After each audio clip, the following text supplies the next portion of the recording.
자, 우리 기도하겠습니다. 좋으신 하나님, 오늘 또 주님의 특별한 은혜와 감사 속에서 수요 예배를 허락하시고 오늘 또 우리가 도마복음을 통해서 예수님의 올바른 음성을 우리가 듣고 볼 수 있도록 은혜 주심을 감사합니다.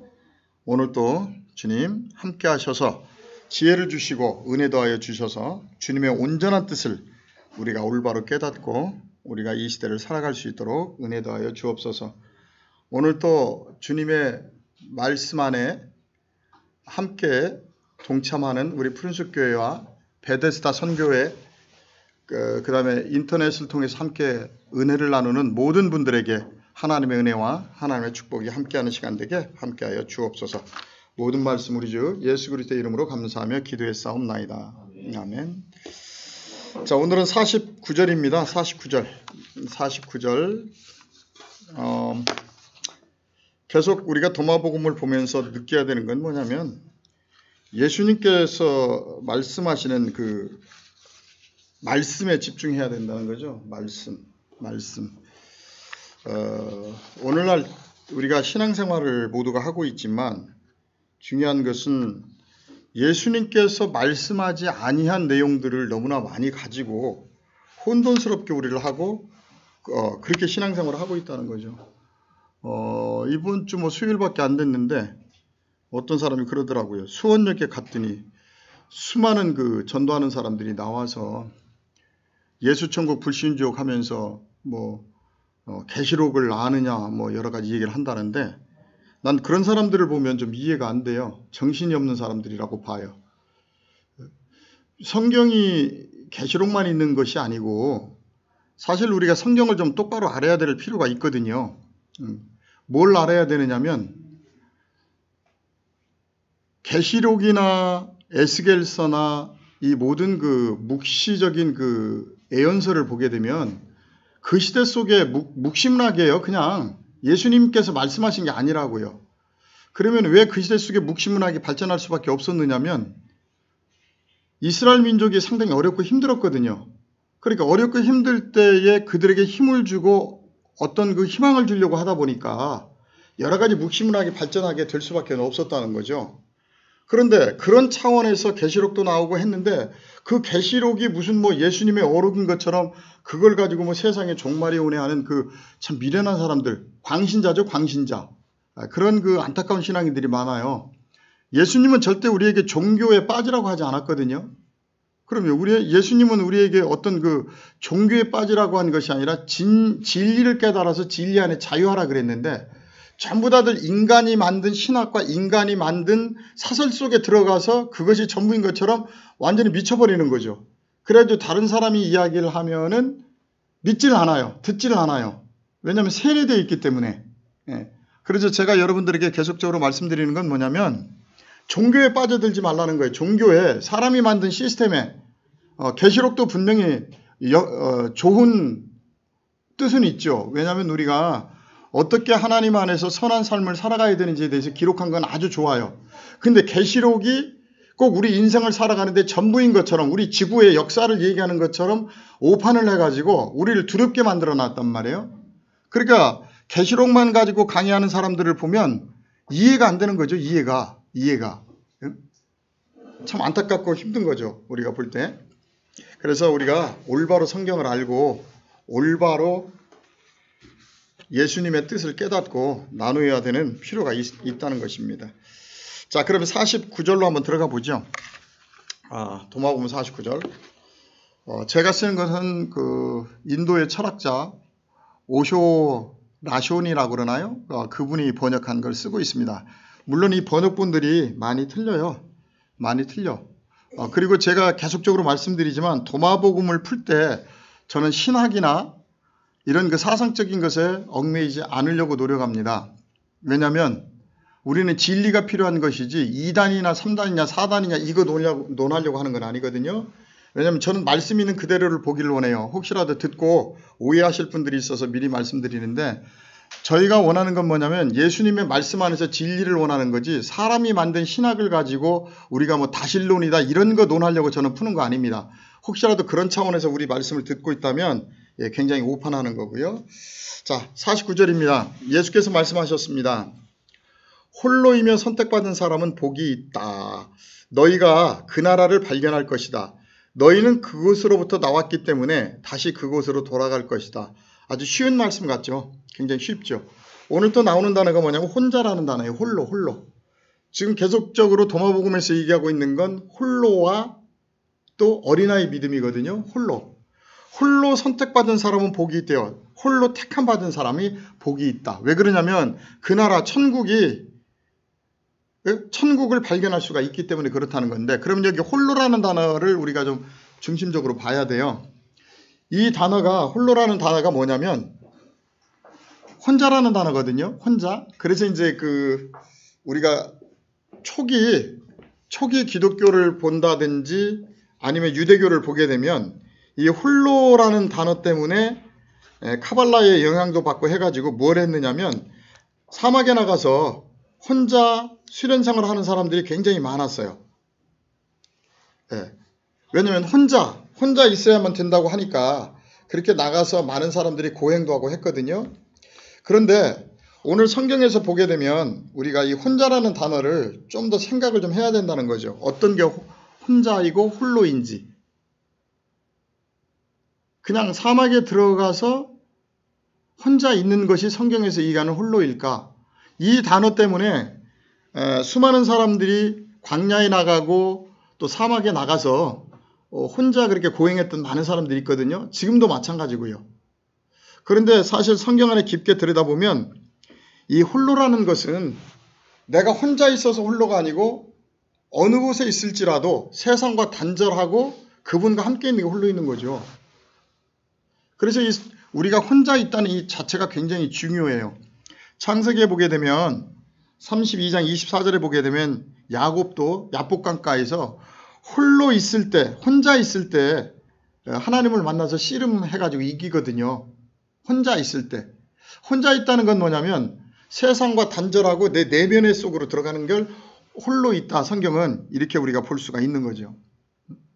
자, 그러면 신약에 와서 보면 예수님도 마가복음 6장 47절에 가서 보면 저물매 배는 바다 가운데 있고 예수는 홀로 무태 계시더라 그랬어요. 제자들 보고 배를 타고 건너편으로 가라 그러고 예수님은 홀로 계셨다는 거예요. 혼자.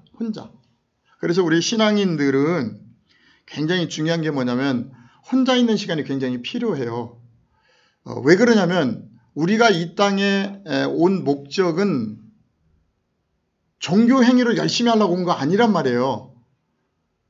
그분의 진리된 말씀을 깨달아서 내 안에 있는 진리를 발견해서, 쉽게 얘기해서 예수 그리스도를 발견해서 그분과 함께 된 거룩한 삶을 살려고 왔단 말이죠.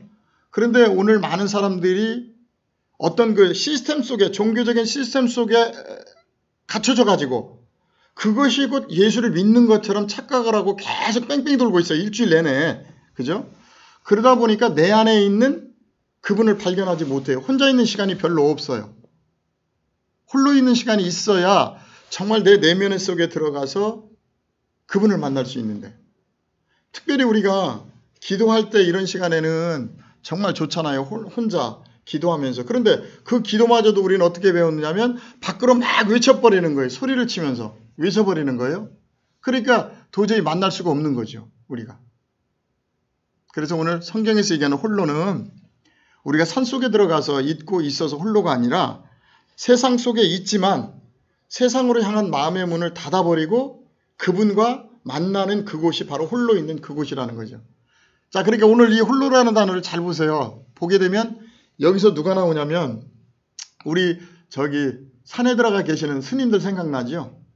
그분도 홀로 거기에 가서 뭔가 돌을 닦아보겠다고 떠나서 산에 가 있지만, 제가 요즘 볼 때 스님들도 깝깝해요. 세상에서 떠나서 홀로 있어서 진리를 만나보겠다고 간 사람들이 산속에 들어가서 세상 일에 참견을 왜 그렇게 하는지 몰라. 그죠?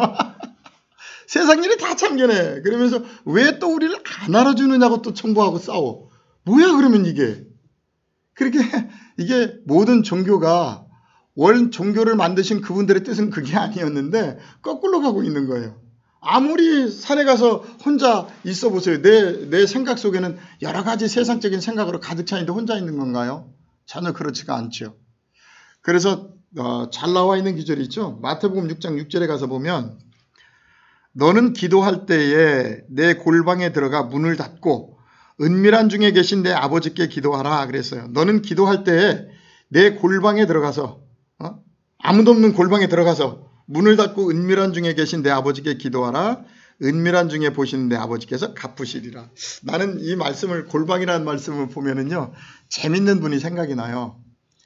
전주에 사시는데 우리 그 성도님의 오빠였어요. 전주에 사시는 분인데 키도 땅딸막해요.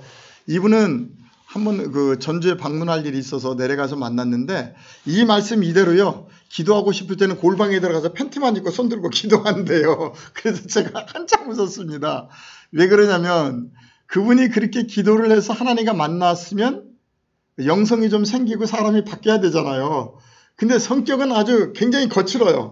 거칠어. 굉장히 혈기도 왕성합니다. 근데 이분이 가끔 가다가 아니야 내가 하나님 앞에 기도 좀 해야지 그러면 자기는 골방에 들어가서 팬티만 입고 손을 듣고 기도한다는 그 이야기를 듣고 얼마나 재밌게 웃었는지 모릅니다. 오늘날도 마찬가지죠. 우리가 홀로 기도한다고 하니까 기도원들 많이 가시잖아요. 괜찮아요. 뭐 시간 있으셔서 기도원에 가셔서 골방에 들어가서 작은 방에 들어가서 기도하는 거 굉장히 중요하죠. 그런데 예수님께서 지금 원하시는 진짜 혼자 있는 기도는 뭐냐면 오늘 말씀처럼 기도할 때 내 골방에 들어가라는 거예요. 세상을 향한 문을 닫고 은밀한 중에 내 안에 계시는 아버지께 기도하라는 거예요. 이게 바로 홀로 있는 겁니다. 홀로 있는 것. 그러니까 우리가 홀로 있다고 그래서 시간도 없는데 계속적으로 어디 그 기도 장소를 찾으러 다니시지 말고 버스를 타고 가든 전철을 타고 가든 회사에 있던 아니면 몇만 명이 모이는 운동장에서 내가 지금 있든 세상으로 향한 모든 생각을 끊고 내 안에 계시는 그분과 기도하는 것이 그게 바로 홀로 있는 것이라는 걸 우리가 좀 알았으면 좋겠어요. 자, 그런데 오늘 이렇게 말씀합니다. 예수님께서는 자, 홀로라는 단어가 좀 이해됐을 줄로 믿고 홀로이며 선택받은 사람은 복이 있다는 거예요. 택함받은 사람. 굉장히 중요한 내용입니다. 우리가. 왜 그러냐면 마태복음 22장 14절에 가서 보면 청함을 받은 자는 많되 택함을 입은 자가 적다는 거예요. 오늘날 마찬가지죠. 예수의 이름으로 예수를 믿으려고 교회에 와 있는 사람은 굉장히 많아요. 청함을 받은 거죠. 그냥 종교인이에요. 그래서 이 종교인들이 문제예요. 이 종교인들이 예수님이 하지 않은 그 말씀에 벗어나서 인간이 만든 사람의 계명으로 만든 것들을 쫓아다니면서 하면서 그것을 잘하는 것처럼 밖으로 열심당원을 하고 있는 것을 굉장히 잘하는 것처럼 착각하고 있는 사람들. 그런데 택함받은 사람들은 청함이 아니라 정말 청함 속에서 다시 주님의 자녀로 택함받은 사람들은 예수와 삶이 닮아가는 거죠. 그게 택함받은 거예요. 근데 오늘날도 보면 청함받은 사람들이 더 많아요. 택함은 아니에요. 그냥 청함받아서 왔어요. 왔는데 와 있는 그 자체가 다 됐다고 만족해하는 사람들이 있단 말이에요. 이게 문제가 심각하죠. 그래서 우리는 청함이 중요한 것이 아니라 택함을 입은 자까지 가야 돼요. 자, 요한복음 15장 19절에 이런 이야기가 있습니다. 너희가 세상에 속하였으면 세상이 자기의 것을 사랑할 터이나 너희는 세상에 속한 자가 아니요 도리어 세상에서 나의 택함을 입은 자인 고로 세상이 너희를 미워하느니라. 그러니까 홀로이며 혼자 그분과 내면과 대화하는 택함받은 사람은 복이 있을 수밖에 없죠. 왜냐하면 세상으로부터 분리된 사람이잖아요. 택함받았다는 건 뭐냐면 세상 속에 있지만 세상 사람들과 똑같이 육신의 것을 추구하는 것이 아니라 내 안에 계시는 그분과 동행하는 영적인 삶을 추구하는 사람들. 바로 이 사람들이 택함을 받은 사람들이죠. 그래서 오늘 말씀은 홀로이며 선택받은 사람은 복이 있다는 거예요. 왜? 그런 사람들에게 하나님의 나라가 임할 수가 있으니까. 마태복음 5장 가서도 심령이 가난한 자는 복이 있나니 천국이 저희 것이며 하는 그 천국에 대한 내용이 나오잖아요. 그 말씀하고 좀 비슷하다고 할 수가 있죠. 항상 세상에, 그러니까 우리 기독교가 참 대단한 그 기독교라는 게 뭐냐면 세상 속에 있으면서 홀로 있으라는 거예요. 세상 속에 살아가고 있으면서도 거룩하라는 거예요. 우리 보고 홀로. 그래야 하나님의 나라를 발견할 수가 있고 그곳으로 돌아갈 수가 있다는 겁니다. 오늘 말씀은 핵심입니다. 자, 다시 보도록 하겠습니다. 홀로이며 택함받은 사람은 복이 있다. 왜 그러냐면 너희가 그 나라를 발견할 것이다 그랬어요. 성경에서 복은 뭐 다른 거 아니잖아요. 영생이 복이잖아요. 영생. 시편 133편 3편에 가서 보면 헐문에서 복을 명하셨나니 복은 곧 영생이라 그랬거든요. 그러니까 홀로 택함을 받은 사람, 혼자 내면 속에 있는 그분과 동행하는 사람은 복이 있을 수밖에 없잖아요. 영생의 축복을. 그것이 지금 두 번째 단락서부터 나오는 거죠. 왜 복이 있냐? 너희가 그 나라를 발견할 것이다. 아버지의 나라를 발견한다는 거죠. 예. 절대 우리가 밖으로 아무리 뛰어다니면서 해도 내 안에 계시는 하나님을 만나지 못하면 안 돼요. 그럼 내 안에 계시는 하나님 천국을 만났다는 건 뭐냐면 그분의 생각과 그분의 뜻대로 우리가 삶을 살아가는 거죠. 내 뜻이 아니라. 자, 너희가 그 나라를 발견할 것이다. 너희는 그곳으로부터 나왔기 때문에 다시 그곳으로 돌아갈 것이다. 오늘 예수님 대단한 말씀하신 거예요. 우리가 이 땅에 온 것은 다른 곳에서 온 것이 아니라 그 나라에서부터 왔다는 거예요. 그 나라. 그 나라하면 하나님의 나라밖에 더 있어요. 빛의 나라죠. 하나님의 나라는. 쉽게 얘기해서 그 나라를 발견해야 된다는 거예요. 왜? 너희가 그 빛의 나라로부터 나왔기 때문에 다시 그대로 돌아가야 되는데 오늘날 중요한 건 뭐냐면 못 돌아가는 사람이 너무나 많아요. 창함을 받아서 교회에 왔는데 말도 안 되는 교리를 믿는 거죠. 우리는. 그죠? 제일 교리 중에 잘못된 교리가 뭐냐면 예수를 믿기만 하면 된다는 거예요. 절대 예수를 믿어서는 안 돼요. 내가 예수가 돼야 되죠. 제일 잘못된 교리인데 우리는 그것이 맞다고 얘기해요. 그냥 예수 이름만 부르면 된다고 얘기해요. 말도 안 되는 교리예요, 그게. 근데 우리는 뭐라고 얘기하냐면 성경에 그렇게 기록이 돼 있대요. 근데 내가 보니까 사도들이 얘기한 거지 예수님이 얘기한 게 아니라고요. 그러니까 사도들도 예수님을 잘 섬기려고 그런 것을 기록했지만 예수님의 의도하고 벗어날 수 있다는 거예요. 그러니까 우리는 어디로 돌아가요? 예수님이 말씀하신 말씀으로 돌아가서 성경을 다시 봐야 된다는 거예요. 예수님은 절대 그런 얘기 하지 않았어요. 내가 너희를 위해서 대속하러 왔다? 그 얘기 하지 않았단 말이에요. 내가 십자가에 죽은 것 같이 너희도 십자가를 메고 따라오라 그랬어요. 그게 성경인데 우리는 십자가는 메고 따라가지 않고 예수님이 죽었으니까 나도 됐다는 거예요. 그러니까 오히려 예수를 잘 믿겠다고 교회에 왔는데 성경을 잘못 깨달아가지고 우리의 이 본향으로 돌아가지 못하는 사람들이 많죠. 왜냐하면 그 나라를 발견을 못하고 가니까. 죽어서 무조건 천국 간다고 우리는 믿고 있잖아요. 근데 죽어서 무조건 갈 수가 없죠. 그 나라를 발견해야 되는데 오늘 말씀처럼. 그건 뭐냐면 이 땅에서 살아야죠 우리가. 자, 그래서 49절 정리하면 홀로라는 건 우리가 세상 속에 있을지라도 세상에 향한 마음의 문을 닫아버리고 내 안에 계시는 그분과 끊임없이 교제하며 살아가는 그 사람이 홀로 있는 사람, 택함받은 사람. 그러니까 절대 사막에 안 가도 산에 안 올라가도 기도굴에 안 들어가도 어느 곳에서나 우리는 홀로 있을 수 있다는 거죠. 그런 사람만이 내면의 세계를 깊게 파고 들어가서 결국은 내 안에 있는 하나님의 나라를 발견할 수 있고 또 우리가 그것으로 돌아갈 수 있다고 성경은 지금 얘기하고 있는 겁니다. 자, 50절 봅니다. 아주 귀한 말씀이 나와 있습니다. 우리의 인간이 항상 그러잖아요. 우리가 어디서 왔지? 어디로 가지? 하는 생각들을 많이 하는데 오늘 여기에 정확히 우리가 어디서 왔는지에 대해서 나와 있습니다. 예. 자, 50절. 우리는 빛에서 나왔다. 이렇게 이제 큰 제목을 달았는데요.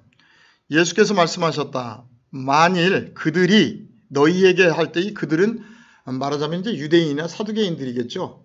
현재 제자들에게 하는 얘기니까 그들이 너희에게 너희는 어디에서 왔느냐고 물으면 너희들은 어디서 왔느냐고 물으면 그들에게 말하라는 거예요. 우리는 빛에서 왔으며 빛이 스스로 생겨나는 곳에서 왔노라.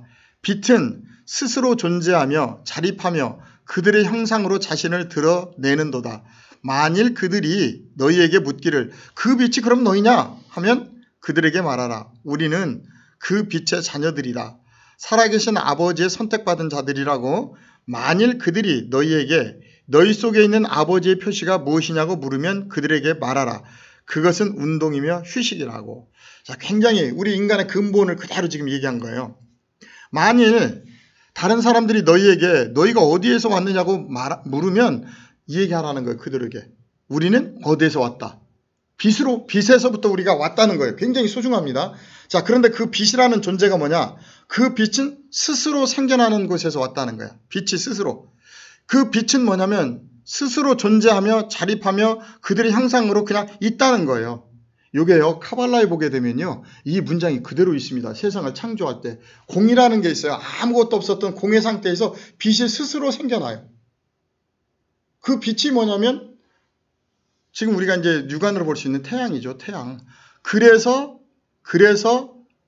그 로마 시대가 기독교를 용인하기 그 이전까지 조로아스터교가 거의 모든 사람들이 조로아스터교를 많이 믿었단 말이에요. 왜냐하면 조로아스터교 자체가 태양신을 믿는 거예요. 그들도 알았어요. 빛이 신이고 하나님이라는 걸. 그러니까 성경에 나오는 고레스가 우리 지금 우리 포로들을 석방해 주니까 고레스를 막 찬양하잖아요. 그 사람이 조로아스터교예요. 절대 여호와의 신을 믿지 않았던 사람이에요. 근데 성경에 보면 고레스를 굉장히 높인단 말이에요. 그런데 우리가 성경을 좀 잘 알아야 되는 부분들이 왜 그랬는지 그런 것들을 좀 파고 들어야 되는데 우리는 목회자들이 공부를 안 해. 안 하고서는 모든 것도 여호와로 다 돌려버려. 말도 안 되는 얘기를. 그래야 성도들이 올바로 성경을 깨닫고 그런 그 사람의 계명에 빠지지 않고 성경으로 진리된 말씀으로 들어갈 수가 있는데 우리는 모르니까 무식이 용감하다고 그냥 다 하나님의 은혜로 풀어버리니까 문제가 되는 거예요. 분명한 것은 우리 기독교 그 이전에 조로아스터교가 태양신을 섬기고 있고 지금 천주교 교황이 있는 그곳에 가면 아직도 조로아스터교의 그 횃불이나 그런 것들이 다 광장에 남아 있습니다. 그대로 이름만 싹 바뀐 거예요. 다른 거 없어요. 다른 거. 근데 성경에 보게 되면 그분이 하나님이에요. 그 빛이 하나님이라니까요. 그 빛이. 그러니까 제가 계속 말씀드리잖아요. 어느 날 아브라함이 창세기 11장에 출발해가지고 하나님이 시작되는 것이 아니라 그 이전에도 하나님이 계셨는데 그 이름을 우리가 모른다는 거예요. 그죠? 아브라함부터 여호와로 나오잖아요. 그 이전에도 하나님을 분명히 누군가가 불렀는데 그 이름을 우리는 모르잖아요. 그럼 그들이 태양신으로 부를 수도 있는 거죠. 근데 제가 성경을 통해서 진리를 통해서 깨닫는 건 뭐냐면 진리의 신은 절대 우리를 기복적으로 끌고 가지 않고 항상 사랑과 진리로 우리를 풍성하게 만들어주는 게 하나님의 신이라는 거예요. 그것만 우리가 놓치지 않으면 되겠더라고요. 보니까. 그래서 오늘 이 빛이라는 존재가 그 얘기예요. 다른 것이 아니라. 물론 창세기도 나옵니다. 이 말이. 자, 우리는 빛에서 왔다니까 그 빛으로부터. 그러니까 예수님이 그 말씀하신 거죠. 말씀을 받은 우리 모두가 다 하나님의 자녀다. 우리 보고 말씀을 받은 자들이 다 신이다 그랬잖아요. 그리고 신의 성품까지 우리가 올라가야 되는 거고. 그래서 그런 거예요. 그 원초된 있었던 그 빛으로부터 우리가 온 거죠. 창세기에서는 형상과 모양으로 우리가 창조됐다. 그렇게 얘기하고요. 자, 우리는 빛에서 왔다는 거예요. 우리 그러면 확실하죠. 내가 어디서 왔는지 존재. 그러면 당연히 우리가 죽으면 어디로 가야 돼요? 빛으로 가야죠. 아까 49절에 있었던 것처럼 그 나라로 가야 되는데 오히려 이 땅에 와가지고 빛이 아니라 껌껌해진 사람들이 많죠. 왜 껌껌해져요? 세상적인 욕심, 탐심, 시기, 질투로 인해서 자기 자신이 스스로 빛이 아니라 어둠에 쌓여버린 거예요. 그럼 이 사람들이 죽으면 절대 빛으로 돌아갈 수가 없어요. 영의 세계는요, 빛의 세계예요. 그 빛에 인도돼서 우리가 가는 거예요. 근데 오늘 그 영의 세계가 이곳에 예수님의 말씀으로 정확히 드러나 있는 거예요. 자, 그 빛이 그럼 너희냐, 너희가 하나님이냐? 그러니까 그들에게 뭐래요? 말하라. 우리는 그 빛의 자녀들이라는 거예요. 그 빛의 자녀들. 그러면 당연히 우리는 가는 곳마다 마태복음 5장에 가서 보면 너희는 세상의 빛과 소금이다 그랬잖아요. 그래서 절대 우리를 등잔 밑에 숨길 수가 없다. 그러니까 우리는 빛의 자녀들이니까 가는 곳마다 눈에 보이는 세상 것에 얽매이지 아니하고 빛의 사명을 감당해야 되죠. 그게 오늘의 삶이란 말이죠. 우리 그리스도인들의 삶.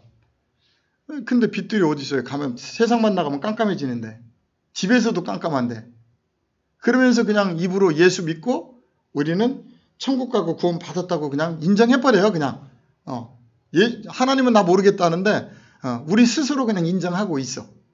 그렇죠? 그래서 오늘 이 말씀 속에는 우리는 빛의 자녀들이고 살아계신 아버지의 선택받은 자들이라고, 살아계신 아버지의 선택받은 자들이라고. 자, 만일 그들이 너희에게, 너희 속에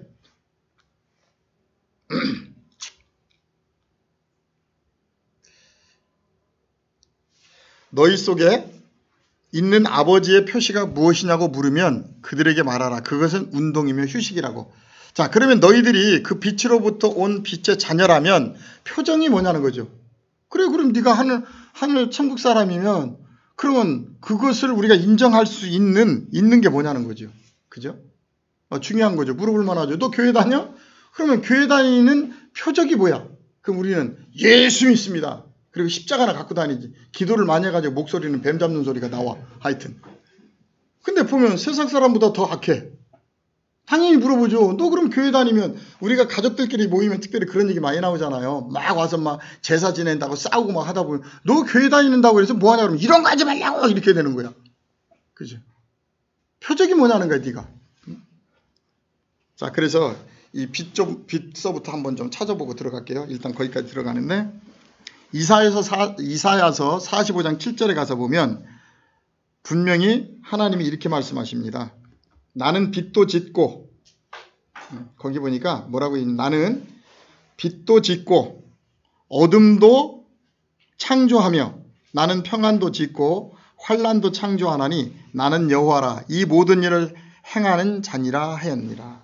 오늘 보면 여호와께서 뭐라고 얘기하냐면 나는 빛도 짓고 어둠도 창조하고, 그러니까 그 빛의 실체가 누구예요? 하나님이란 말이에요. 그 하나님. 하나님은 빛 자체의 광명한 빛. 근데 밝음만 있는 게 아니죠. 빛에는 따스함도 있죠. 온화함도 있단 말이에요. 빛이 그냥 밝기만 해도 안 돼요. 따뜻함도 있어야 모든 생명이 거기서 자라나는 거지. 그래서 이사야서 45장에는 나는 빛도 짓고 어둠도 창조한다고 그분이 말씀하셨고, 또 마태복음 5장 14절에 가서 보면요, 예수님께서 말씀하세요. 나는 세상의 빛이라. 산 위에 있는 동네가 숨기지 못하리라 그래요. 나는 빛이다. 빛으로 오셨다는 거예요. 자, 그럼 우리가 이 말씀 속에서 좀 봐야 되잖아요.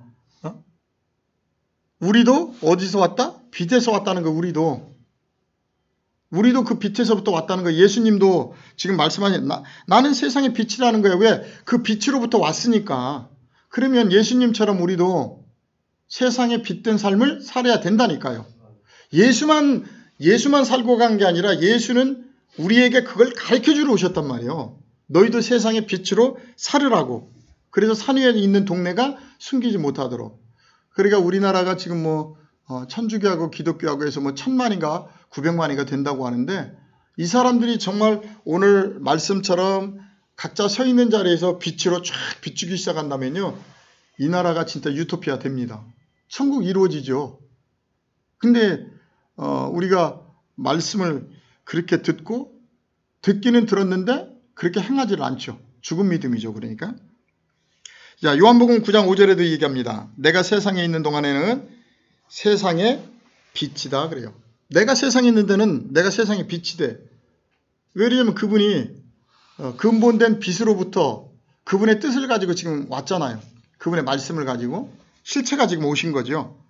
그래서 요한복음에서는 빛이라는 것을 그렇게 이 얘기를 하고 있습니다. 자, 그러면 너희들이 그러면 그분의 빛인데, 그러면 빛이라는 표시가 뭐냐? 그러면 운동이고 휴식이래요. 운동. 자, 그럼 운동하면 생각해 보세요. 창세기예요. 결국 1장 1절서부터 2장 3절까지인가 4절까지죠. 성령의 운행하심이죠. 그러면 그게 운동이죠. 신약에 오면 그게 성령이잖아요. 성령이 내 안에서 운행하고 계시잖아요. 그죠? 왜 운행하세요? 나를 빛의 자녀로 만들려고. 그죠? 내가 분명히 아버지 나라에서 올 때는 하나님의 그 사명을 감당하려고 왔는데 이 땅에 와가지고 사명을 잃어버렸어요. 혼돈과 공허 가운데 있단 말이에요. 창세기로 얘기하면 1장 2절로. 그러니까 혼돈과 공허 가운데 있는 우리에게 다시 그 빛을 만들어주려면 내 안에 누가 오셔야 되냐면 성령이 오셔야 돼요.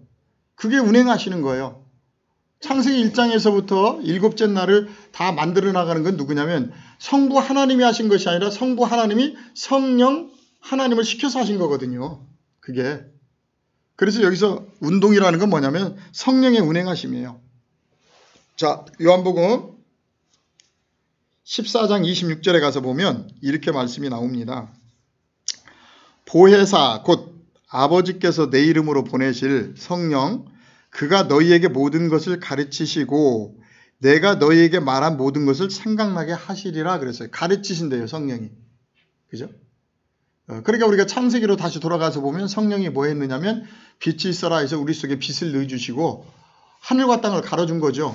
우리가 하나님을 잘 믿는다고 하면서도 어떤 게 하나님의 진리의 말씀인지 아닌지를 몰라요. 그냥 종교 행위만 하고 있어. 오늘날처럼. 그러니까 그것을 갈라주셨잖아요. 우리 속에 말씀이 들어감으로 말미암아 갈라주셨다고요. 그래서 결국 누구를 만들어요? 하나님의 형상과 모양대로 우리를 회복시키는 거예요. 그러니까 거기에서 또 쉼이 나오는 거고 휴식이 나오는 거고. 그래서 오늘 여기에서 나오는 운동과 휴식이라는 건 뭐냐면 성령의 운행하심을 우리가 운동으로 볼 수 있습니다. 자, 그런데 이 성령이 하시는 일을 보세요. 마태복음 4장에 가서 보면 예수님이 광야에 나가서 시험을 당하죠. 근데 누구에게 이끌려가냐면 그때도 성령에게 이끌려가요. 4장 1절에 뭐라 그랬냐면 그때 예수께서 성령에 이끌려 마귀에게 시험을 받으러 광야에 가사 그랬어요. 성령에 이끌려 마귀에게 시험을 받으러 갔다고요. 그러니까 마귀도 결국은 하나님이 우리를 성장시키는 도구란 말이죠. 그게. 근데 우리는 그런 일이 있으면 막 물러가라 떠나가라 막 싸우는데 내가 깨달아야 돼요. 지금 예수님도 말씀을 가지고 이 땅에 오셨지만 이 세상의 육신적인 유혹을 넘어서야 되거든요.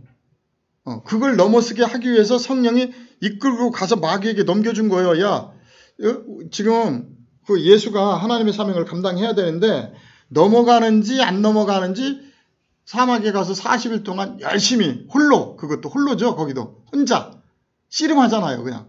그래서 먹고 사는 것, 명예, 또 말씀을 또 잘못 해석하는 거 이거 다 넘겨쓰고 난 다음부터 사명 감당에 들어갔다고요. 볼 때. 성경 그대로 보면. 그러니까 성령은 무슨 역할을 하느냐? 바로 우리를 하나님의 형상으로 회복시키는 역할을 한다는 거예요. 완전한 하나님의 사람으로. 그러면 창세기 그대로죠. 하나님의 사람으로 완전히 만들어지고 나니까 그 다음에 하나님이 뭐 했다? 안식했다는 거예요. 그러면 우리가 빛의 자녀라면 아버지의 표시가 뭐냐면요. 성령 안에서 우리가 처음에 신앙생활을 하려고 들어왔을 때는 좀 좌충우돌도 하고 여러 가지를 하죠. 그런데 그 안에서 그분의 말씀을 따라서 우리가 만들어지면 정말 우리가 신의 성공까지 올라가서 그죠? 뭐가 들어오면 내 안에 안식이 들어온단 말이에요. 쉼이. 여기까지 가야 돼요. 그래야 아버지의 표시가 우리한테 있는 거예요. 그러면 내 안에 안식이 있다는 건 놀라운 거죠. 쉼이 있다는 건. 어떤 세상의 그 어떤 환경에도 지배받지 않아요. 그냥 누림의 삶이 이루어지는 거예요. 예수님처럼. 자, 성경으로 그대로 확인해 본다면요. 창세기 2장 2절에 이렇게 되어 있어요. 하나님이 지으시던 일이 일곱째 날이 이를 때에 마치니 그 지으시던 일이 다함으로 일곱째 날에 안식하시니라 그랬어요. 안식했다는 거예요. 그분이. 그러니까 성령께서 운행하셔서 우리를 하나님의 형상과 모양대로 완전히 하나님의 집이 지어져 버리면 그곳에 뭐가 들어오냐면 안식이 들어온다는 겁니다. 그런데 이스라엘 백성들도 그렇고 이 안식에 들어간 자가 별로 없어요. 중요한 것은. 오늘날도 마찬가지죠.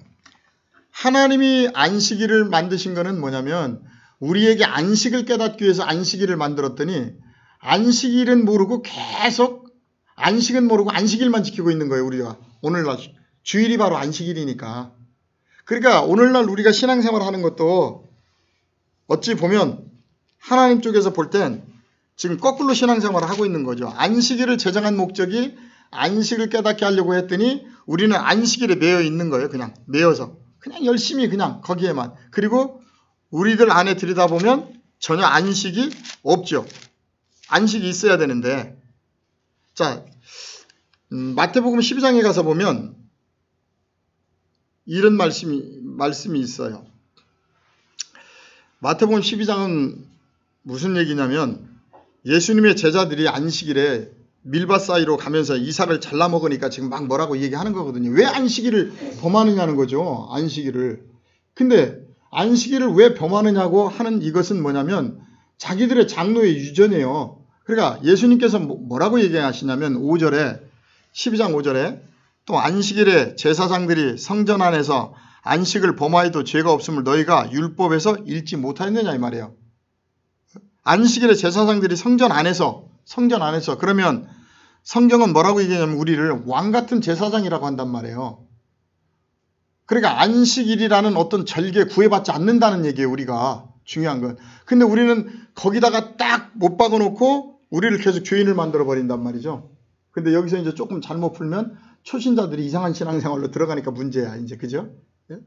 자, 그 다음에 7절에 뭐라고 그랬냐면 나는 자비를 원하고 제사를 원치 아니하노라 하신 뜻을 너희가 알았더라면 무죄한 자를 죄로 정치하지 아니하였으리라. 인자는 안식일의 주인이라는 거예요. 내가 안식일의 주인. 그럼 예수님이 안식일의 주인이었던 것처럼 나도 안식일의 주인이 돼야죠. 그래서 정말 내가 안식을 누리고 살아야지요. 내 안에 안식이 들어와야지요. 그런데 히브리서에 가서 보면 히브리 기자는 안식이 아직 못 들어왔다고 합니다. 자, 4장 1절 히브리서 3장 18절을 좀 한번 같이 볼게요. 히브리서 3장 18절을 한번 같이 한번 볼게요. 또 하나님이 누구에게 맹세하사 그의 안식에 들어오지 못하리라 하셨느뇨. 곧 순종치 아니하던 자에게가 아니냐. 안식으로 들어가야 되는데 말씀에 순종하지 아니한 자들은 안식에 들어갈 수가 없다는 거예요. 자, 19절 이로보건대 저희가 믿지 아니함으로 능히 안식에 들어가지 못했다는 거예요. 믿지 아니함으로. 굉장히 중요한 겁니다. 이게 믿지 아니함으로.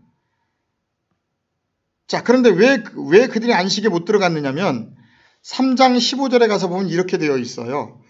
성경에 일러스되 오늘날 너희가 그의 음성을 듣거든 노하심을 경노할 때와 같이 너희 마음을 강팍해 하지 말라는 거예요. 오늘날 그의 음성. 예수님이 오셨죠. 오늘날의 음성으로. 근데 음성을 들으니까 어때요? 내 안에 외식적으로 했던 신앙생활들이 막 드러나는 거예요. 그 복음을 듣다 보니까. 그러니까 그 복음을 듣지 않고 귀를 막아버린 거예요. 왜냐하면 우리가 지금까지 하나님 믿으면서 얼마나 새벽기도 잘하고 11조 잘하고 감상금 잘하고 얼마나 정결한 삶을 살았는데 그 말씀을 들어보니까 내 안에 숨겨져 있던 비리들이 막 드러나니까 견딜 수가 없었던 거죠. 그것을 말씀 안에서 회개하고 안식으로 들어가야 되는데 그들이 그 오늘날 그 관절과 골수를 쪼개는 말씀이 들어가니까 다 거부하고 도망가 버린 거예요. 지금 그 얘기를 하는 거예요. 그러니까 못 들어간 거죠. 말씀을 받아들이고 회개해야 되는데 전혀 뭘 회개해야 될지도 모르고 하여튼 그렇게 신앙생활을 하고 있으니까. 자, 4장 1절로 갑니다. 그러므로 우리는 두려워할지니 그의 안식에 들어갈 약속이 남아있을지라도 너희 중에 혹 미치지 못할 자가 있다는 거예요. 안식에 들어갈 약속이 남아있는데 아직도 왜냐하면 오늘날 그의 음성을 듣고 정말 잘못된 신앙생활을 회개해야 되는데 그렇지 않아요. 그럼 믿음에 화합하지 않는 거죠. 말씀을 믿지 않는 거죠. 그 말씀을 그대로 믿어야 되는데. 자, 2절에 저희와 같이 우리도 복음 전함을 받은 자이나 그러나 그 들은 바 말씀이 저희에게 유익되지 못한 것은 듣는 자가 믿음을 화합지 아니함이라. 이는 이미 우리에게 저 안식에 들어가는도다. 그 말씀하신 바와 같이 내가 노하여 맹세한 바와 같이 저희가 내 안식에 들어오지 못하리라 하셨다 하였으나 세상을 창조할 때부터 그 일이 이루었느니라. 그렇죠? 지금 창세기 1장을 얘기하는 거잖아요. 세상을 창조할 때부터 안식은 이루어졌다는 거예요. 그런데 사람들이 왜 못 들어오고 있느냐? 그 말씀에 화합하지 않기 때문에 겉으로는 열심인데 그 말씀이 우리의 내면 속에 들어가서 내가 정말 하나님과 홀로 되어서 그분과 하나가 되어야 되는데 그게 안 되는 거예요. 외식적인 신앙생활만 하고 있는 거예요. 지금. 그러니까. 자, 그래서 7절 이렇게 얘기합니다. 히브리서 지금 4장 7절 봅니다. 오랜 후 후에 다윗의 글에 다시 어느 날을 정하여 오늘날이라고 미리 이같이 일렀으되 오늘날 너희가 그의 음성을 듣거든 너희 마음을 강박해 하지 말라는 거예요. 근데 오늘날 그 음성이 뭐예요? 예수님이 전하셨던 복음이잖아요. 관절과 골수를 쪼개고 들어오잖아요. 그죠? 그 말씀이. 그러니까 우리가 정말 진리의 말씀을 듣는다고 와서 앉아있기가 힘든 거예요. 왜냐하면 내 안에 숨겨져 있었던 모든 치부가 말씀 안에서 다 보여지는 거예요. 이게. 그러면 어떻게 해야 돼요? 당연히 그 죽은 신앙생활을 회개하고 새롭게 나가면 되는데 사람들이 너무 아프니까 도망가 버린단 말이에요. 그래서 뭐 하느냐? 외식적인 신앙생활로만 더 올인하는 거야. 그냥 그렇게 행위로 해가지고 가려고. 근데 미안하지만 영의 세계는 행위로 갈 수 있는 것이 아닙니다. 내가 변화가 되어서 내가 계속 주파수와 파장을 얘기하잖아요. 이 주파수가 맞아야 돼. 파장이 정확히 434MHz면 434MHz에 맞아야 그곳에 있는 거지. 430 가지고 못 가요. 430Hz는 어둠이라니까요. 근데 사람들이 그냥 열심히 복음을 깨달아서 회개하고 오늘날 그 음성을 듣고 회개하고 뉘우치고 나가서 예수와 동행된 삶을 살아면 되는데 그렇지는 않고 밖으로 풀려고 그런단 말이에요. 그러니까 막 세계 선교 나간다고 나가서 뻘떡뻘떡 뛰고 다니는데 들이다 보면 자기 의가 다 있어 그 안에. 그죠? 큰 소리 다 치고 다니고 자기 의 때문에 하고 있는가 그렇게 해서 가겠다고. 전혀 그런 사람들은 천국에 없어요. 제가 단연컨대 없어요. 왜냐하면 천국하고 에너지가 틀려요. 그 나라는 빛의 나라예요. 속에 어둠이 있는 사람이 갈 수가 없어요. 시기, 질투, 미움 없어요. 자기의 없어요. 그 하기엔. 오직 사랑과 자비밖에 없어요. 그 나라는. 자, 그러려면 안식이라는 단어가 뭐냐면 바로 내 안에 쉼이에요. 쉼. 우리가 신앙생활 하는데 지금 너무 바쁘잖아요. 현대인들이. 너무 바빠요. 일주일 내내 바빠요. 정말 너무 바빠요. 그러다 보니까 자기 영성을 닦을 시간이 없어요. 오늘. 요즘 신앙인들을 보면 너무 답답한 게 뭐냐면 종교에 완전히 쪄들어가지고 예수천국 불신족 하여튼 어저께 그러더라고요. 수원역 앞에 가면 하여튼 젊은 아이들이 막 율동하면서 막 예수 믿으라고 하면서 자기 교단 오라. 전부 다 미친놈들이에요. 내가 볼 땐. 광신도들. 전혀 제가 계속 얘기하잖아요. 아버지 천국에는 종교가 없다니까요. 종교 자체가 없어요. 그 나라는 그냥 그 말씀대로 살았느냐 그런 마음을 가지고 있었느냐가 문제지 가서 예수천국 불신족 없더라니까요. 아무리 봐도. 근데 어떻게 해요? 천국 간다는 욕심에 빠져 있는 거잖아요. 그들이.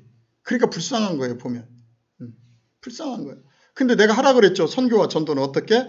내가 예수를 만나보니까 너무 기쁘고 즐거우니까 그 사랑을 나누려고 가는 게 선교고 내가 예수를 만나보니까 그동안에 정말 생활 속에서 너무 막 세상 탐심 속에서 살았는데 만나보니까 너무나 기뻐지니까 그 기쁨을 전하는 게 전도고 간단하다 그랬잖아요.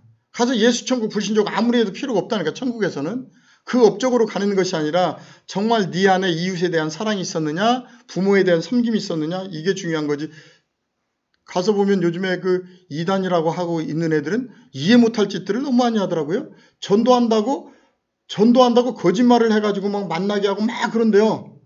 그건 사단이 거짓말하는 거지 성령은 전도 그렇게 해서 전도하라고 안 해요. 빛은 빛이에요. 어둠 없어요. 근데 그렇게 해서 해도 영혼을 구원하니까 된다? 그런 논리 천국에 없어요. 만약에 빛의 나라에 그런 논리가 있다면 빛의 나라에도 어둠이 있다는 거잖아요. 왜? 데리고 오기 위해서 내가 잠시 거짓말할 수 있다? 그건 전부 거짓된 영이에요. 동물영이에요. 내가 보니까. 절대 하나님의 영이 아니에요. 근데 거기에 세뇌되어 있어요. 특별히 요즘 젊은 아이들이 이상한 종교에 많이 빠져버리잖아요. 우리 기독교가 안 돼서도. 교회 가서 살아요. 왜냐면 취직 안 되고 어려우니까 어떤 도피처를 찾았는데 가서 보니까 취직도 하지 말라 그러고 하나님 곧 오신다 그러고 곧 오신다는 건 2500년 전에도 예수님 가셨을 때 바로 기록된 게 계시록이잖아요. 바로 올 줄 알았어요. 그들이. 예수님 미안하지만 오셨어요. 오늘 말씀 속에서도 나오죠. 벌써 오셨어요. 벌써. 근데 그들은 온다고 해가지고 그들을 거기다 세뇌시켜가지고 완전히 광신도를 만들어 놓은 거지. 한국교회 바뀌어야 돼요. 정말로. 바뀌어야 돼요. 어저께 어떤 분이 그러더라고. 목사님 그렇게 막 전하다가 나중에 문제 생기면 어떻게 하려고? 나 목사 안 하면 되지. 난 목사보다 진리가 중요해. 만약에 우리 교단에 내가 패키지를 켜서 나 목사 내려놓을 거야. 즉시 안 해. 안 하고 나 그냥 선교사 할 거야. 선교사? 그것도 하지 말라면 안 해. 목사가 중요한 게 아니더란 말이죠. 진리가 중요하지. 그래서 나는 하나님께 받은 사명이 성도들을 종교인이 아니라 신의 성품까지 끌어올리라고 그랬으니까 나는 그 사명 감당하고 가는 것 뿐이다. 뭐 목사가 뭐 그게 중요하냐. 내가 어저께 그래 한참 얘기하고 웃었네요. 자, 오늘 안식입니다. 운동은 성령의 운행하심이고 휴식은 뭐냐면, 자, 8절. 히브리서 4장 8절입니다. 만일 여호수아가 저희에게 안식을 주었더라면 그 후에 다른 날을 말씀하지 아니하셨으리라. 그런즉 안식할 때가 백성에게 남아있도다. 이미 그의 안식에 들어간 자는 하나님이 자기 일을 쉬신과 같이 자기 일을 쉬느니라. 그렇죠? 뭐 우리가 구약에 보게 되면 여호수아가 가나안 땅에 들어간 7족속이 있었잖아요. 그죠? 근데 우리는 그 7족속까지도 이겨서 진정한 안식을 내가 누려야죠. 쉼을. 그러니까 말씀 안에서 우리가 그만큼 이겨내야죠. 승리를 해야죠. 그죠? 그래서 오늘 50절에 나오는 이 말씀, 우리는 빛은 하나님으로부터 왔기 때문에 나도 빛이라는 거예요. 그래서 우리는 이 땅에 와서 뭐예요? 세상을 비추는 빛이 되어야 돼요. 정말로. 빛이 되어야 돼요. 그러면 네가 아버지의 표시가 선택받은 자들의 표시가 뭐냐고 물으면 성령이 나를 만들어서 우리가 어디 가운데 있다? 성령과 계속적으로 같이 있는 거예요. 운동이라는 건 뭐냐면 지금 내면 속에 성령이 계시니까 우리가 사랑할 수 있는 마음이 들리고 진리의 말씀을 들을 수 있고 말할 수 있잖아요. 그게 성령의 운동이라고요. 그러면서 뭐가 있어요? 안식이 있다는 거죠. 우리의 삶 속에는. 세상에 그 어떤 환란이 오고 어떤 문제가 있어도 거기에 전혀 현혹되고 흔들리지 않아요. 그냥 바라볼 따름이에요. 그게 안식된 자의 삶이에요. 왜? 세상은 풍파가 있을 수밖에 없어요. 세상은. 우리는 그 풍파를 유유히 바라보면서 이기려고 이 땅에 온 사람들이고. 그래서 오늘 50절 정리합니다. 우리는 빛의 자녀들이고 빛으로부터 왔고, 그러면 너희가 아버지에게 왔다는 표시가 뭐냐면 우리가 현재 성령과 동행하고 있다는 거예요. 그래서 항상 성령과 동행하면서 안식 가운데 있다는 거지. 안식일에 지배받는 것이 아니라 그 안식을 우리가 지배한다고 볼 수 있죠. 자, 오늘 51절까지 갑니다. 자, 51절 나옵니다. 자, 이 제자들이 예수께 물었습니다. 뭐라고 물었냐면 어느 날에 죽은 자들의 휴식이 일어나고 어느 날에 새로운 세상이 옵니까? 예수께서 그들에게 말씀하셨다. 너희가 기다리는 것은 이미 왔다. 다만 너희가 그것을 알아보지 못하고 있을 뿐이다. 그랬어요. 이 말씀 이대로 잘 보세요. 제자들이 지금 무슨 얘기냐면 언제 세상 종말이 오고 새로운 천지, 신천지가 오느냐는 거죠. 지금 이 땅에. 지금 우리 지금 그거 기다리고 있잖아요. 예수님 재림하시면 새로운 세상이 온다고 기다리고 있잖아요. 죽은 자들이 휴식하고 언제 오느냐는 거죠. 그런데 예수님 뭐라고 말씀하세요? 그들에게 말씀하셨다. 너희가 기다리는 것은 이미 왔다는 거예요. 여기에. 그러면 우리가 세상 종말이 지금 오늘 도마복음으로 얘기하면 세상 종말 끝난 거예요. 끝나고 우리는 새로운 세상 속에 있는 거예요. 왜? 예수님이 그 생명의 말씀을 가지고 오셨잖아요, 지금. 그래서 그 말씀을 듣기만 하면 우리 모두도 영적인 부활이 이루어지는 거죠. 오늘 이 말씀을 우리가 잘 보고 무지하게 계시록 가지고 세상 종말한다고 떠들 거 없다니까요. 인류의 역사는 어차피 계속 반복돼요. 우리가 계속 어둠의 영이 쌓이다 보면 아까도 얘기했지만 뮤대륙이나 아틀란티스 대륙이 천재지변 속에서 가라앉아 버렸던 것처럼 인간 스스로의 염 때문에 그게 계속 반복되고 있는 거예요, 지금. 근데 우리는 지금 모든 우리 기독교가 특별히 세상에 종말이 온다고 해가지고 새천년이네 신년한 날이네 이상한 이야기들을 계속하고 있어. 하여튼 예수님은 전혀 그런 얘기 안 했어요. 그건 묵시록이라니까요. 그냥 그때는 묵시문학이 성행했어. 왜? 이스라엘 민족이 너무 힘드니까. 근데 우리는 그걸 붙들고 예수님의 말씀인 것처럼 그러면 예수님이 오셔야 될 이유가 없잖아요. 다 환상과 계시로 해버리지. 근데 그분이 오셨잖아. 이 땅에 말씀으로 오셔서 풀어주고 가셨잖아. 근데 우리는 예수님이 아닌 묵시문학 쪽에 빠져가지고, 그렇다고 그걸 무시하라는 건 아니에요. 그냥 선과 악에 대한 내용이기 때문에 참고는 할지라도 그것이 예수님의 말씀이 아니란 말이에요. 제 얘기는. 근데 모든 강의료 많이 받고 하는 분들이 보면 계시록 강의를 잘하잖아요. 그죠? 그리고 계시록 가지고 다 성도들을 묶어놓잖아요. 왜냐면 거기서 붉은 용이 나오고, 지가 붉은 용이지 누구야? 열불이지. 왜냐면 사람들을 다 거기다 모아놓고 다 지옥 가게 만들어놨으니까. 정말 그리스도인을 만들어줘야지. 근데 그들이 지금 하는 일은 뭐냐면요. 사회봉사 많이 합니다. 이제 막 자기네들 교단의 이름을 내야 되니까 이 2단, 10단이라고 하는 것들이 사회봉사를 많이 해요. 막 표창장도 많이 받아. 자, 그래. 사회봉사 정말 중요해요. 근데 핵심이 뭐냐는 거예요. 이들이 사회봉사를 하는 이유가 뭐냐면 정말 내가 기뻐서 감사해서 하는 것이 아니라 우리 위에 총 본부로부터 내려온단 말이에요. 이렇게 행사를 하자, 이렇게 하자 하니까 거기에 매여서 천국 가려고 하고 있다는 거죠. 천국하고는 아무 상관이 없는 일이죠. 천국은 그런 생각을 가지고 하는 그 순간 거기에는 업적이 없어요. 근데 지금 그들이 보면 하여튼 세상 일 많이 합니다. 하여튼 뭐 희한한 상도 많이 받아오더라고 보니까.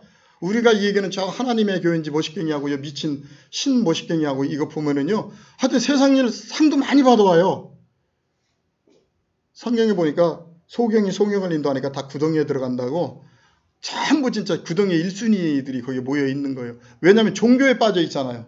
예수님의 말씀에 빠진 것이 아니라 계시록은 그냥 계시록일 따름이 묵심락이라니까요. 그건 그냥 그 시대에 유행했던 하나의 문학일 따름이지 그게 아닌데 거기에 붙들어 놓고 자기들만 12지파에 들어오래. 아니 영적인 12지파 얘기다 거기 가더니 또 육신적인 12지파 만들어가지고 뭔지 모르겠어요. 못 알아들어요. 근데 자기네들이 복음한다고. 아는 게 아니에요. 그것은 예수님을 알아야 하는 거지. 그래서 정말 우리가 성경을 깨달아야 되는 건 중요한 겁니다. 오늘 말씀처럼 세상 종말 끝났어요. 이미 왔다고 예수님이 얘기해요. 어느 날에 죽은 자들이 휴식이 일어나고 우리 계시록에 나오잖아요. 죽은 자들이 일어나고 새로운 세상이 온다고 돼 있잖아요. 14만 4천 돼 있고 하나의 그건 비유적인 이야기지 그게 실상이 아니라고요. 지금 자 지금 그 얘기를 하고 있는 거예요. 제자들도 지금 그 얘기를 하고 있는 거고 그랬더니 예수님이 뭐라고 하냐면 너희가 기다리는 건 이미 왔다. 다만 너희가 그것을 뭐 하고 있다? 알아보지 못하고 있다는 거예요. 지금 앞에 있는데 그래서 지금 세상 종말 끝났고요. 부활 다 된 거예요. 예수님 오셨다니까 말씀 가지고 지금 와서 내 눈앞에 있는데 그들이 모르는 거예요. 그럼 여기서 죽은 자라는 건 뭐냐면 그 제자들의 수준에 볼 때 진짜 죽은 자죠. 죽은 자. 그죠? 그 시대 속에 죽은 자들을 얘기할 수도 있습니다. 그런데 이제 우리가 성경에서 죽은 자를 좀 더 들여다보면 육신은 살아있는데 종교생활도 잘하는데 그 속에 영성이 없는 자들을 성령이 없는 있죠. 성령은 누구나 다 있죠. 없는 사람 없죠. 근데 그 성령을 알아보지 못하고 계속 육신적인 삶만 추구하고 있는 것이 죽은 자죠. 결국은. 그죠? 성경대로 얘기한다면 그러면 마태복음 8장 22절에 가서 보면 이렇게 나와 있어요. 예수께서 가라사대 죽은 자들로 저희 죽은 자를 장사하게 하고 너는 나를 쫓으라 하시니라 그랬어요. 많은 사람들이 내가 가서 우리 조상들을 다 장사하고 와서 예수님을 쫓겠다고 하니까 예수님이 지금 말씀하시는 거예요. 죽은 자들로 저희 죽은 자를 장사하게 하라는 거예요. 그러니까 진짜 죽은 자나 세상에 관심 있는 자나 다 예수님 볼 땐 죽은 자라는 거예요. 육신 쪽에 관심 있는 자들은. 그러니까 성경에서 특별히 오늘 그 도마복음에서 얘기하는 죽은 자는 제자들의 개념에서 볼 때 진짜 죽은 자를 얘기할 수도 있어요. 분명히. 그런데 저는 지금 무슨 얘기를 하느냐면 성경 안에서 죽은 자는 어떤 것이 죽은 자인가를 여러분들에게 다시 부연 설명을 하는 거예요. 근데 그 죽은 자가 뭐냐면 육신은 살아있는데 하나님의 영성이 별로 없이 세상적으로 살고 있는 자가 죽은 자예요. 외식적인 자들. 그래서 그게 제일 잘 나온 게 어디냐면 마태복음 23장 27절입니다. 화 있을진저 외식하는 서기관들과 바리새인들이여 회칠한 무덤 같으니 겉으로는 아름답게 보이나 그 안에는 죽은 사람의 뼈와 모든 더러운 것이 가득하도다 그랬어요. 외식적인 신앙이죠. 겉으로는 그럴듯해요. 예, 우리가 참 안타까운 게 그거잖아요. 목사님도 장로님도 성도님도 겉으로는 굉장히 그럴듯해요. 그런데 대화를 나눠보면 얼마나 탐욕스럽고 교만하고 참 안타깝죠. 겉으로는. 그런데 그 탐욕과 그 교만과 그 속에 죽은 뼈가 있다는 거예요. 그게 성경에서 얘기하는 죽은 자잖아요. 근데 죽은 자가로 성경을 안 하죠. 지금 예수를 잘 믿고 있으니까. 참 안타까워요. 너무 많아요. 너무 많아요. 주변에. 참 제일 꼴보기 싫은 사람이 누구냐면 교회를 다니고 있다고 하는데도 자기 교회로 오래요. 예수가 다른가? 하나님이 다른가? 난 좀 이해할 수가 없어요. 물론 본인이 그 교회에서 더 이상 깨달을 게 없으면 나와야지요. 왜냐하면 내가 신의 성품까지 올라가려면 복음을 깨달으려고 계속 가야 되니까 본인 스스로가 듣고 여기는 이제 끝났네? 그러면 나와야죠, 분명히. 왜? 더 높은 곳으로 가서 자꾸 깨달아 예수와 하나가 돼야 되니까. 근데 지금 똑같은 교회에서 저 교회 이 교회 다니고 있는데 우리 교회가 크니까 우리 교회로 그래. 그러면 하나님도 다르고 예수도 다른가? 많아요, 그런 사람이. 전도 현장 나가보세요. 교회 다녀요. 그런데 낙착까지 주잖아. 우리 교회 오시라고. 뭐 하는 건지를 내가 잘 모르겠어요. 그러니까 그 사람들은. 그러니까 그냥 종교인일 따르면 죽은 자들이에요. 내가 볼 땐 다 죽은 자들. 다닌다 그러면 열심히 잘 믿으시라고 하면 되지. 굳이 그냥 와가지고 우리가 맞싸우니. 맞기는 뭘 맞아. 하나님 볼 땐 다 틀렸는데 지금. 맞는 거 하나도 없어요. 맞는 건 딱 하나예요. 네 안에 사랑이 있느냐? 네 안에 이웃에 대한 섬김이 있느냐? 나눔이 있느냐? 인내하니? 그거밖에 없어요. 맞는 건 아버지 나라지 내가 보니까. 이 땅에서 50년 새벽 기도해도 그 나라 가니까 너 새벽 기도 50년 했다면 안 물어봐요. 정말 50년 기도해가지고 네가 예수와 하나 됐느냐가 중요한 거지. 안 되면 끝난 거지 뭐. 그죠? 자, 요한복음 5장 25절 이렇게 얘기합니다. 진실로 진실로 너에게 이르노니 죽은 자들이, 자 오늘 이제 이 말씀하고 비슷하죠?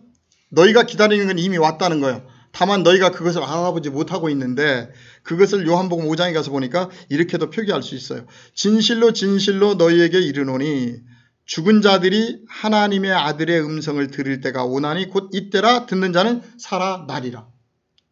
오늘 이 말씀하고 좀 비슷하죠. 너희가 기다리는 것이 왔다는 거예요. 누가? 예수가. 뭘로? 말씀으로. 그래서 듣기만 하면 부활되는 거죠. 그런데 오늘 도마복음 뭐라 하냐면 다만 너희가 그것을 알아보지 못하고 있다는 거야. 지금 앞에 있으면서도 옛 생각에 사로잡혀가지고 앞에 지금 부활의 주인공이신 예수가 와 있는데도 알아보지 못하는 거예요. 마태복음 17장에 가서 보면 변화산 사건이 나오잖아요. 거기서 예수님은 부활체를 완전히 보여주셨어요. 그죠? 자, 이 얘기는 뭐예요?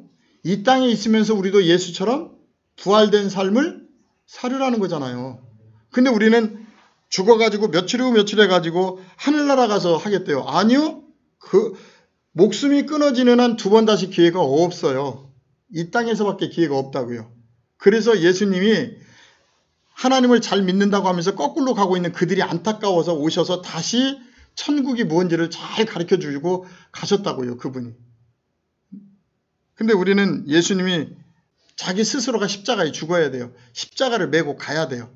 예수님이 십자가에 죽으신 것은 우리에게 가르쳐 주신 거잖아요. 이게 바로 나를 따라오는 너희들이 앞으로 이 세상에서 죽어야 된다는 걸 가르쳐 주셨는데 우리는 그것을 잘못 오판해가지고 예수님이 우리를 대속해 주셨으니까 우리는 된다 이렇게 가르쳐요. 저도 분명히 그렇게 가르쳤어요.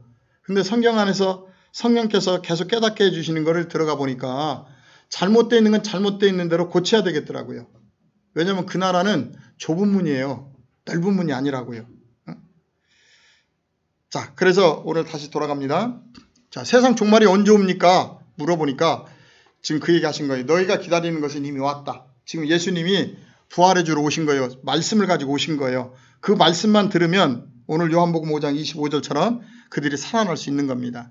다만 너희가 그것을 알아보지 못하고 있을 뿐이다. 그랬죠? 알아보지 못한다는 거예요. 자, 그러면 너희가 기다리는 건 이미 왔다 그랬어요. 그래서 누가복음 17장 21절에 가면 이런 말씀이 있잖아요. 바리새인들이 하나님의 나라가 어느 때 임하니까 묻건을 그랬어요. 오늘 내용하고 좀 비슷하죠? 자, 바리새인들이 물어봤어요. 하나님의 나라가 어느 때 임하니까? 그랬더니 예수께서 대답하여 가라사대 하나님의 나라는 볼 수 있게 임하는 것이 아니요 또 여기 있다 저기 있다고도 못하리니 하나님의 나라는 너희 안에 있다는 거죠.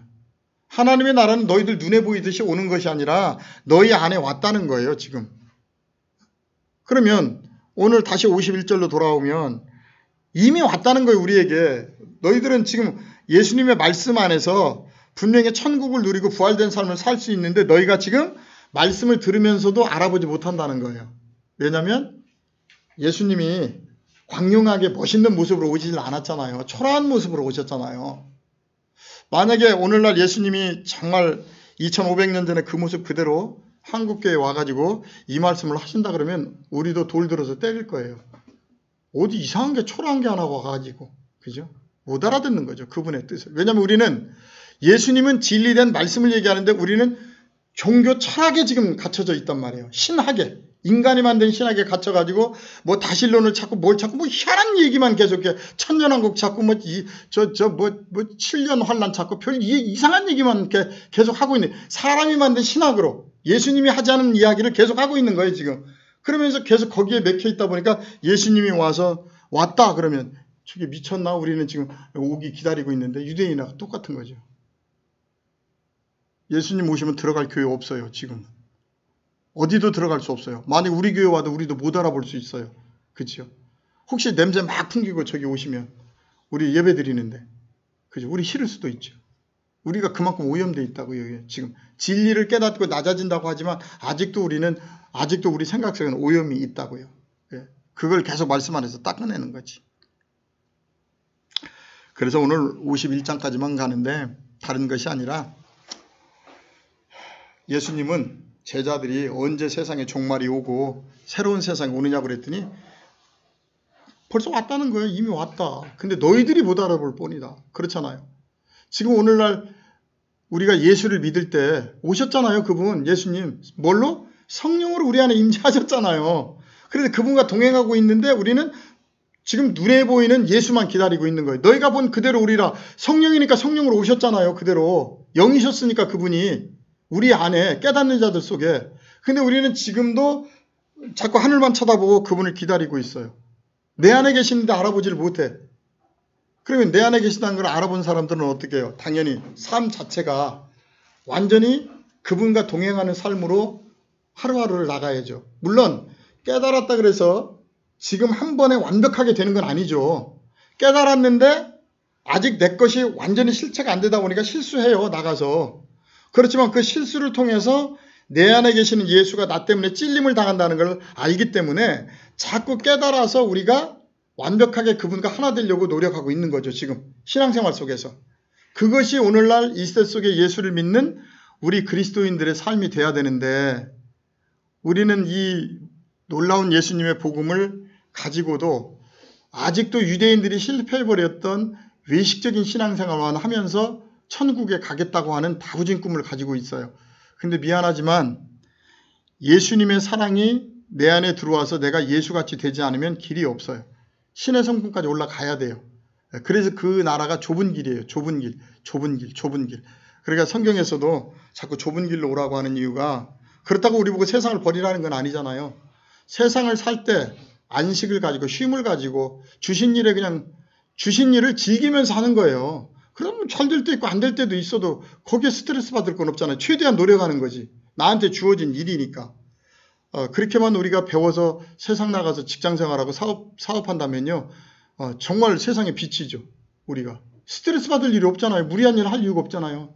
어느 회사 가도 감사하죠. 사장이 아무리 죽일 사람이라도 나오는 상관이 없어요. 내게 주신 자리니까 내가 할 따름이야. 사장이 나한테 사기치면 나중에 그 사람하고 사장하고의 관계지. 내가 그것 때문에 열받을 이유 없잖아. 내가 싫으면 나오면 되는 거지 거기서. 그죠? 그것 때문에 내가 스트레스 받을 이유도 없고. 그래서 우리가 예수님의 복음만 올바로 깨닫고 세상에서 살면은요. 별로 그렇게 부딪힐 일이 없어요. 그래서 우리 젊은이들이 좀 예수님의 올바른 복음을 깨달아서 그런 삶을 살았으면 좋겠는데 젊은이들은 전부 다 이상한 종교에 빠져버리죠. 왜냐하면 힘들고 어려우니까 기도하면 된다고 하니까. 거기 안 가서 기도해도 돼요. 기도는 내가 계속 얘기하잖아요. 거기 가서 기도 안 하고 지가 열심히 최선을 다해서 기도하면 도와준다니까요. 정말로. 왜? 그걸 해야 되니까. 근데 이상한 데 빠져가지고 천국 간다고 빠져가지고 몸부림치면서 세상도 다 멀리하고 있는데 오히려 못 가는 안타까운 젊은이들을 볼 때마다 얼마나 아픈지 모르죠. 근데 왜 글로 가요? 거기가 크잖아요. 휘황찬란하고 가니까 사람들이 막 알아봐 주는 것 같잖아요. 근데 성경은 뭐라 그래요? 홀로 있으라 그러잖아요. 혼자 내면에 계시는 그분과 동행하라고 얘기하죠. 자, 51절까지 오늘 세 계절을 보면서 성경을 통해서 좀 우리가 돌아보았습니다. 예수님 분명히 말씀하셨습니다. 세상 종말은 끝났고요. 너희들이 기다리는 신천지는 벌써 와 있다는 거예요. 예수님 말씀으로. 이 말씀을 듣기만 하면 죽은 자도 살아나고 우리는 천국을 누리는 삶이 이 땅에서도 이루어질 줄로 믿습니다. 그러므로 오늘 또 가는 곳마다 예수님의 이 도마복음을 기억하시고 정말 하루하루 기쁘고 즐겁게 살으세요. 주어진 일에 최선 다하세요. 하여튼 날마다 기뻐하세요. 그것이 하나님 우리 이 땅에 보내신 주님의 뜻이니까요. 기도하겠습니다. 거룩하신 하나님 감사합니다. 오늘도 도마복음을 통해서 우리가 예수님의 온전한 뜻을 돌아볼 수 있도록 은혜 주심을 감사합니다. 오늘 또 주님은 홀로 있는 자, 택함 받은 자가 복이 있다고 말씀하셨습니다.